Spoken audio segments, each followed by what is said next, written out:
जिस तरह बहुत से पाकिस्तानी पाकिस्तान छोड़कर बाहर जाना चाहते हैं, एक मुतअद्दिद तादाद परदेसी ओवरसीज पाकिस्तानियों की ऐसी भी है जो दिल ही दिल में ये सोचते रहते हैं कि आखिर हम कब तक है यहाँ, हम कब पाकिस्तान वापस जाएंगे। एक बार तो जिंदगी में उनको ये मौका मिला कि वो पाकिस्तान छोड़कर बाहर आ गए, उसके बाद वो वापस जाने के बारे में सोचते रहते हैं। फिर क्या अगर वो पक्के पक्के वापस चले जाएं तो क्या पाकिस्तान में सेट भी हो सकते हैं? ऐसी ही कहानी सुरैया की है, जिन्होंने मिसिसागा से मुझे फोन किया और पाकिस्तान में अपने हालिया दौरे की रुदात सुनाई। कहती हैं कि पीआर पर आए थे 5 साल पहले, 3 साल पहले सिटीजनशिप मिल गई, 3 बच्चे हैं उनके, मिसिसागा में एक टाउन हाउस खरीदा हुआ है, तो उनके मियाँ भी अच्छी जॉब कर रहे हैं, किसी टेलीकॉम कंपनी में मेन मैनेजर है। सालाना इनकम खाली उनके हस्बैंड की अबव 100,000 कैनेडियन डॉलर्स है और सुरैया एक जिम में मैनेजर हैं। कहती है यहाँ हम दोनों काम कर रहे हैं और बच्चे हमारे स्कूल जाते हैं, तो हमने सोचा था कि एक बार जब हमें शहरियत मिल जाएगी तो हम पाकिस्तान वापस मूव कर जाएंगे। तो इस सिलसिले में हमने 1 साल पहले ही घर बेचने की कोशिश शुरू कर दी। तो ऑफर्स आई, लेकिन अपनी मर्जी की जो कीमत हम चाहते थे वो अभी तक लगी नहीं थी। सुरैया कहती है कि सुहेल ने कहा, सुहेल इनके शोहर का नाम है, कि ऐसा क्यों नहीं करती कि तुम 3 महीने के लिए पाकिस्तान हो आओ, क्योंकि कहती हैं कि 5 साल पहले जो हम कनाडा आए थे तब से पाकिस्तान का चक्कर एक बार भी नहीं लगा था। तो अब जब शहरियत मिल गई उसके बाद जा सकते थे, लेकिन जॉब्स में क्योंकि मियाँ भी काम करते हैं, ये भी काम करती हैं, इतने मसरूफ थे कि पाकिस्तान जाने का कुछ इत्तेफाक नहीं हो सका। तो सुहेल ने कहा कि इससे पहले कि हम सब वापस मूव कर जाएं, मैं चाहता हूं कि तुम पाकिस्तान जाकर हो आओ, क्योंकि मेन जो इन्फ्लुएंस सुहेल के ऊपर भी है। कहती हैं कि वो इनका है, तो अगर ये यहाँ रहने का कहती हैं तो he is fine with that, अगर ये वापस मूव करने का कहती हैं तो वो इनके साथ वापस जाने को तैयार है। लेकिन कहती हैं कि सुहेल के कहने पर मैंने डिसाइड किया कि मैं पाकिस्तान होकर आती हूँ। तो इसी साल अगस्त में सुरैया पाकिस्तान गई। अगस्त, सितंबर और अक्टूबर 3 महीने वहां गुजारने के बाद नवंबर में अभी वापस आई हैं। तो कहती हैं कि मैंने तो अपने कानों को हाथ लगाए हैं कि मैं कैसे सोच भी सकती हूँ वापस जाने का। मैंने कहा ऐसा क्या हुआ आपके साथ इन 3 महीने की वेकेशंस में जिसने आपको हमें पाकिस्तान वापस चले जाना चाहिए से मैं कानों को हाथ लगाती हूँ कि मैं ऐसे सोच भी कैसे सकती हूँ, इस हद तक आपकी राय बदल दी। तो सुरैया ने कहा बिलाल भाई मैं आपको क्या बताऊं, scrutiny, comparison, expectation, job problems, high cost of living, फिर बच्चों की वहां पर सेटलमेंट का मसला। मैंने कहा ठहरे ठहरे ठहरे ठहरे ठहरे, आप बहुत सारी बातें इकट्ठे मुझे बता रही हैं, एक एक करके बताएं ताकि मुझे समझ भी आए। तो नाजरीन, सुरैया ने अपने पाकिस्तान के 3 महीने का जो दौरा था उसमें जो कुछ सुना, समझा, देखा, उसका खुलासा किया। मैं आपके सामने उनके तमाम तर खुलासे को 6 पॉइंट्स की सूरत में रखना चाहता हूं। सुनिएगा गौर से, क्योंकि अगर आप कनाडा से नहीं भी हैं, चाहे आप यूएस से मेरी वीडियो देख रहे हैं, बहुत से लोग ऑस्ट्रेलिया से देखते हैं, बहुत से लोग तो सऊदी अरब और दुबई से भी देखते हैं, क्योंकि वहां पर तो ज्यादा यह मसला है कि शहरियत तक नहीं मिलती तो बिलाखिर इंसान ने वापस जाना होता है। लेकिन लोग सोचते रहते हैं कि the time bomb is ticking, the clock is ticking, कब टाइम आउट हो जाएगा, कब उनको वापस जाना पड़ेगा। तो आज की वीडियो में जो कुछ बताने वाला हूं सब लोगों के लिए बहुत ज्यादा मुफीद होने वाला है। सुरैया अभी पाकिस्तान से होके आई है, तो जो पॉइंट्स मैं आपके साथ शेयर करने वाला हूं रेलिवेंट है प्रेजेंट टाइम्स के लिए और उन लोगों के लिए खासतौर पर जो नियर फ्यूचर पाकिस्तान जाने वाले हैं। सबसे पहले आपसे गुजारिश है इस वीडियो को एक थम्स अप दे दीजिए और चैनल को सब्सक्राइब कर ले। अस्सलाम वालेकुम नाजरीन, मैं हूं बिलाल जफर कनाडा से। तो नाजरीन, सुरैया ने जो बातें मुझे कही, मैं आपको कहा था कि मैं आपको 6 पॉइंट्स की सूरत में बताना चाहता हूं। तो जो सबसे पहला पॉइंट था वो उन्होंने कहा स्क्रूटिनी। स्क्रूटिनी, मैंने कहा स्क्रूटिनी क्या मतलब?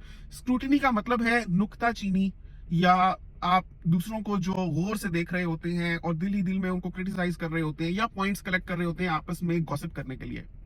कहते हैं ना, बाहर के मुल्क में लाइफस्टाइल बहुत डिफिकल्ट है, सब कुछ अपने हाथ से करना पड़ता है, आपको किसी की सपोर्ट नहीं मिलती, हाउस हेल्प इतनी महंगी होती है कि आप अफोर्ड नहीं कर सकते। पाकिस्तान में तो औरतों के मजे हैं, देर से उठती हैं और सारे काम नौकरानियां करती हैं, नौकर करते हैं, बस उन्होंने अच्छे ब्रांडेड जोड़े पहनने होते हैं और खाने खाने होते हैं और दोस्तों के साथ घूमना फिरना होता है।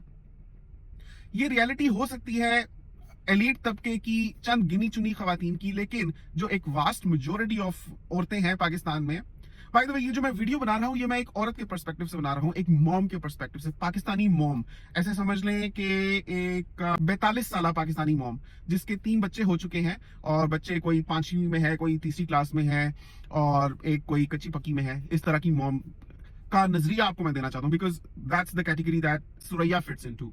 तो सुरैया ने कहा कि ये जो परसेप्शन बना हुआ है कि पाकिस्तान में औरतों के मजे लगे हुए हैं, ऐसा कुछ है नहीं। क्योंकि सुरैया खुद एक जॉइंट फैमिली सिस्टम से आती हैं, तो इनके हस्बैंड ने अप्लाई किया हुआ था पहले, वहां इनके 3 और भाई हैं और 3 बहनें हैं, मतलब काफी बड़ी फैमिली है जिससे ये आती हैं।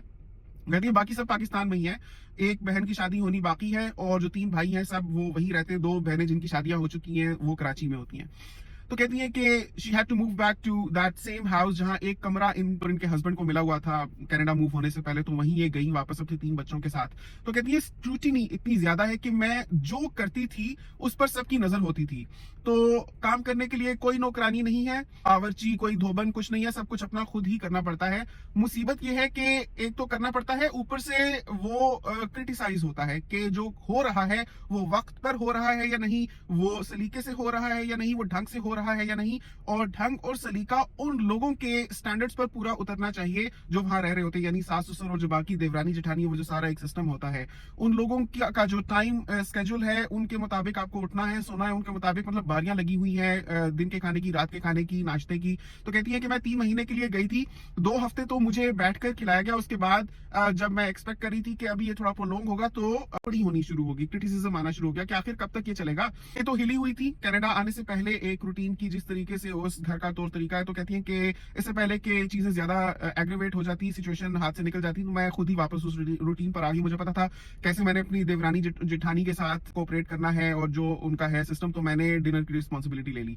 तो एक तो काम उसी तरीके से करना पड़ता है, बल्कि उससे कुछ ज्यादा करना पड़ता है पाकिस्तान में जितना हमें कनाडा में करना पड़ता है। बाकी है कि कनाडा में जैसे अगर रात को बर्तन नहीं धोए, कल सुबह नाश्ते के साथ इकट्ठे ही धो लिए, तो पाकिस्तान में आप ऐसे नहीं कर सकते, क्योंकि अगर वो इस तरह से अनधुले छोड़ दिए गए सिंक में, तो कोई देवरानी जेठानी, कोई नंद भाभी, कोई सास ससुर देख लेगा और वो एक तमाशा बन जाता है। तो स्क्रूटिनी बहुत ज्यादा है पाकिस्तान में। दूसरा कहती है कि एक्सपेक्टेशन लोगों की बहुत ज्यादा है। मतलब मैंने ऐसे मुरवतन पूछ लिया सबसे कि मैं आ रही हूं पाकिस्तान, आपको कुछ चाहिए? किसी को आईफोन से कम तो कुछ चाहिए ही नहीं था।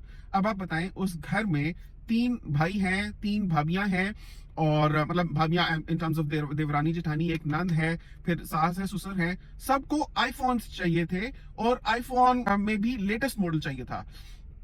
तो कहती है कि समहाउ पाकिस्तान में जो लोग होते हैं उनकी एक्सपेक्टेशन ऐसी होती है बाहर रहने वालों से कि यहाँ तो दरख्तों के साथ पैसे लगे हुए हैं, बस आपने जाना है, तोड़ना है, और बहुत आसान है यहाँ पैसा कमाना, मतलब सबके लिए आईफोन्स लेकर जाना।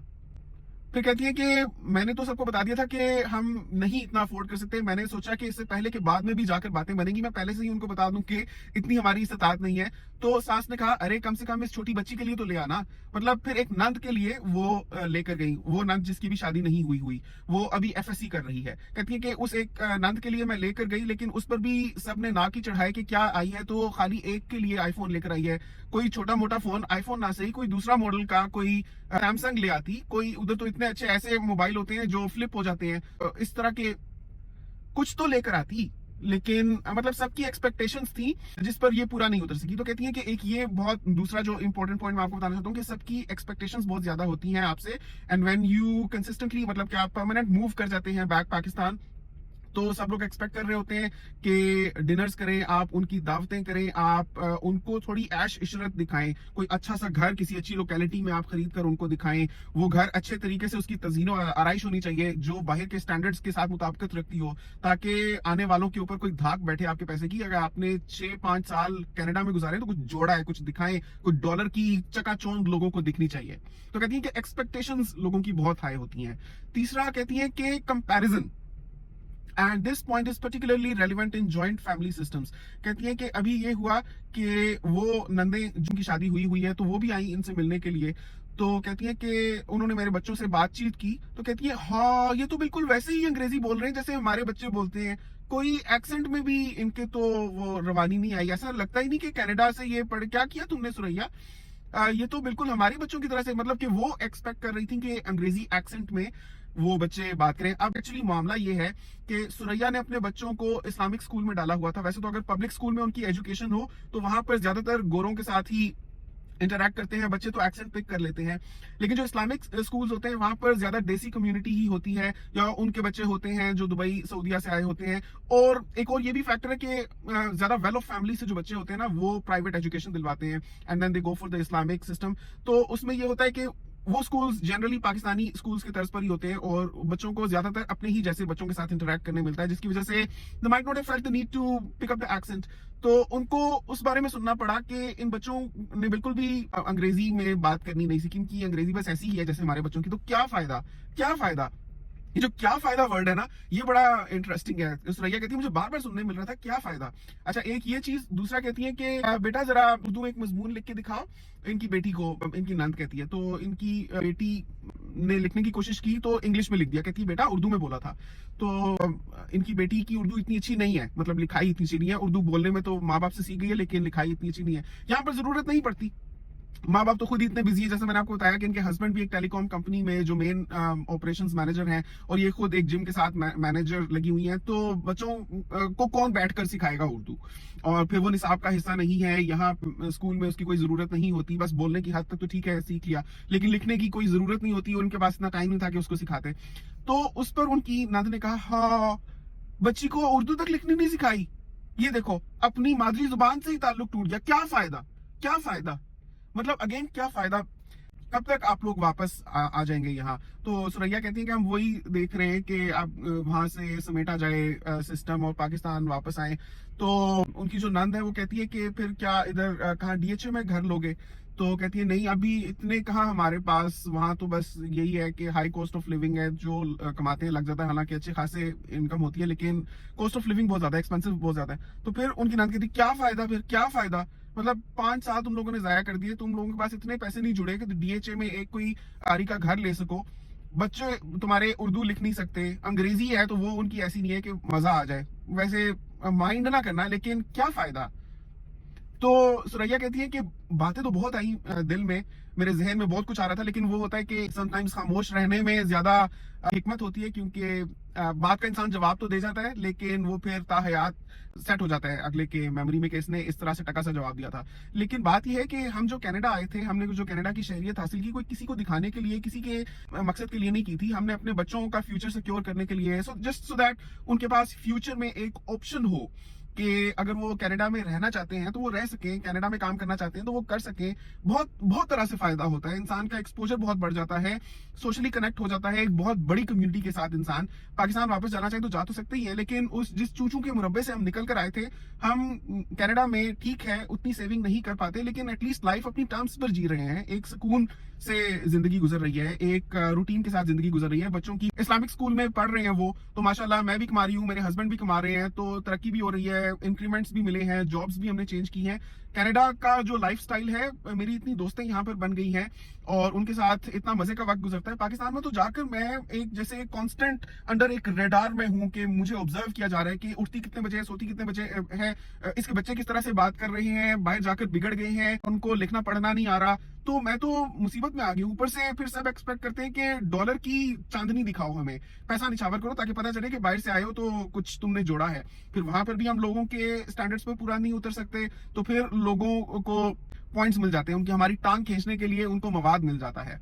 तो नाजरीन, अभी तो इस वीडियो में मैंने आपके साथ 3 ही पॉइंट्स शेयर किए हैं, फिर 3 और पॉइंट्स के बारे में सुरैया से बात हुई, लेकिन मेरे ख्याल में अगर वो सारा कुछ मैंने इसी वीडियो में कह दिया तो वीडियो काफी लंबी हो जाएगी। तो अगर आप चाहते हैं तो नीचे कमेंट कीजिए कि बिलाल भाई बाकी 3 पॉइंट्स भी बताएं जिस बारे में सुरैया ने आपसे बात की थी, तो मैं तफसीलन बात करना चाहता हूँ। अभी मेरे पास भी वक्त की कमी है, तो अगर आप चाहते हैं इस वीडियो को कंटिन्यू करूँ, इस टॉपिक के बारे में 3 मजीद पॉइंट्स जो सुरैया ने कहे थे बताऊं, तो नीचे कॉमेंट कीजिए, तो मैं आपके लिए पार्ट 2 बना दूंगा इस वीडियो का। वैसे आप क्या समझते हैं कि जो लोग एक दफा पाकिस्तान से बाहर निकल जाते हैं, क्या उनके लिए आसान होता है पाकिस्तान वापस जाना? क्या उनको पाकिस्तान वापस जाना चाहिए? आपके जो सर्कमस्टांसेस हैं पाकिस्तान में, अगर आप पाकिस्तान से मेरी वीडियो देख रहे हैं, क्या आप ये मशवरा देंगे किसी ऐसी फैमिली को जो कनाडा में सेट हो चुकी है, मियाँ भी काम कर रहे हैं, बीवी भी काम कर रही है, बच्चे पढ़ाई कर रहे हैं, कि वो सब कुछ वाइंड अप करके पाकिस्तान वापस इसलिए आ जाएं ताकि बच्चे अपनी रूट्स से जुड़े रहें, ताकि उनको उर्दू लिखनी आ जाए, ताकि वो वापस पाकिस्तान आ जाए। मतलब शहरियत तो मिल गई, कनाडा में जो लेना था वहां से मिल गया, अब पाकिस्तान उनको वापस आकर स्क्रैच से अपनी जिंदगी शुरू करनी चाहिए। आप क्या समझते हैं इस बारे में? नीचे कमेंट्स में जरूर बताइएगा। आपसे मुलाकात होती है इंशाल्लाह अगली वीडियो में। अपना बहुत ख्याल रखिएगा। अगली दफा तक के लिए अल्लाह हाफिज।